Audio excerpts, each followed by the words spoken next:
Contohnya, selamat menyaksikan. Assalamualaikum warahmatullahi wabarakatuh. Waalaikumsalam warahmatullahi wabarakatuh. Selamat pagi anak-anak. Pagi. Nah, di sini Ibu akan menjelaskan materi tentang prosa, yaitu mencakup pengertian, contoh, jenis, dan waktu. Selanjutnya, Ibu akan menjelaskan dulu ya, apa itu prosa. Prosa adalah karya sastra bahasa yang menggunakan kalimat bebas, tidak terikat oleh ritma, baris, atau bait seperti puisi. Prosa digunakan untuk menggunakan dan menceritakan cerita, isi pikiran, dan informasi yang jelas dan runtut. Selanjutnya, contoh prosa. Prosa itu memiliki banyak banget contohnya. Ibu ambil beberapa aja ya. Iya, Bu. Yang pertama ada cerpen atau cerita pendek. Yang kedua ada novel, yaitu cerita panjang yang menggunakan konflik kompleks, dan biografi atau kisah hidup seseorang, dan juga artikel, ada laporan. Terus waktu prosa itu ada 4. Yang pertama, masa lampau.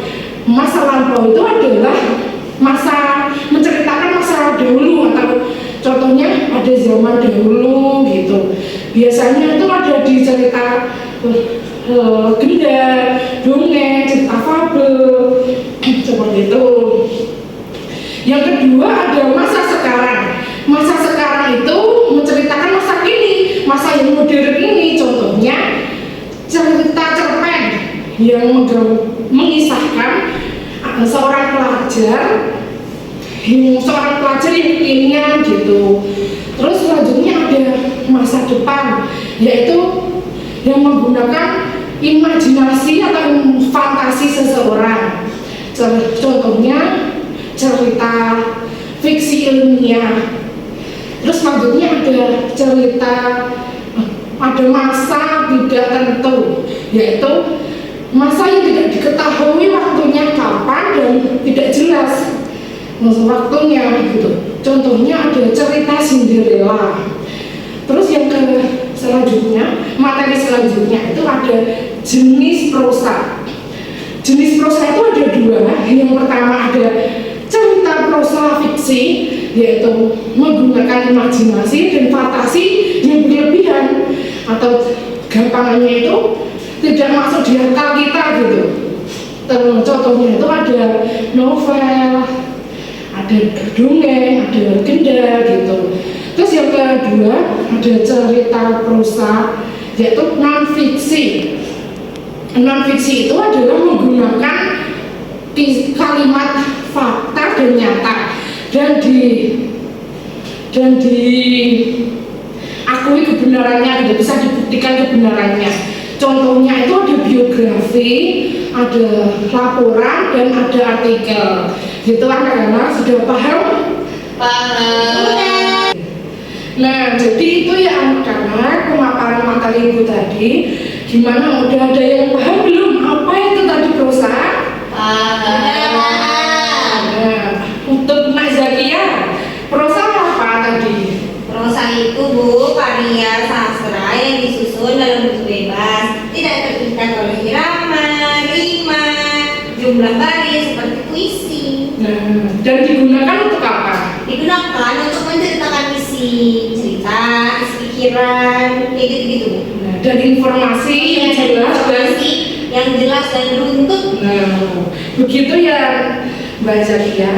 Kasih oplos dulu deh untuk Mbak Zakia. Selanjutnya ada contoh prosa. Apa tadi? Contoh dari saya, Bu. Iya, Mbak. Ayo lah, Lucy, apa? Contoh prosa. Iya. Ya, contoh prosa itu kayak cerita pendek, novel, dongeng, sama lagi apa ya? Biografi. Iya, benar banget. Dan masih banyak lagi ya contohnya. Kita ambil beberapa lagi. lagi. Selanjutnya ada waktu. Siapa yang bisa menjelaskan waktu? Oh iya, apa Nak Linda?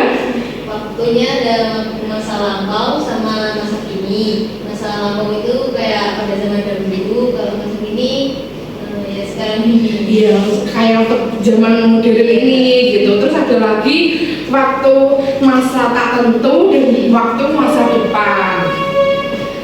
Nah, jadi untuk materi yang terakhir anak-anak ada jenis-jenis prosa. Siapa yang bisa menjelaskan apa itu jenis-jenisnya? Saya tuh. Iya, apa Kak Sahira? Jadi prosa itu ada dua, prosa fiksi dan non fiksi. Nah, kalau fiksi itu menggunakan imajinasi dan unsur instinktif cerita. Kalau non fiksi itu menggunakan fakta, pengetahuan dan informasi. Nah, jadi itu tadi ya anak-anak materi dari Ibu tentang apa itu prosa, contohnya, jenis dan waktu. Semoga pembelajaran hari ini bisa bermanfaat buat kalian semua ya anak-anak. Iya, Bu. Kita tutup dengan bacaan hamdalah bersama-sama.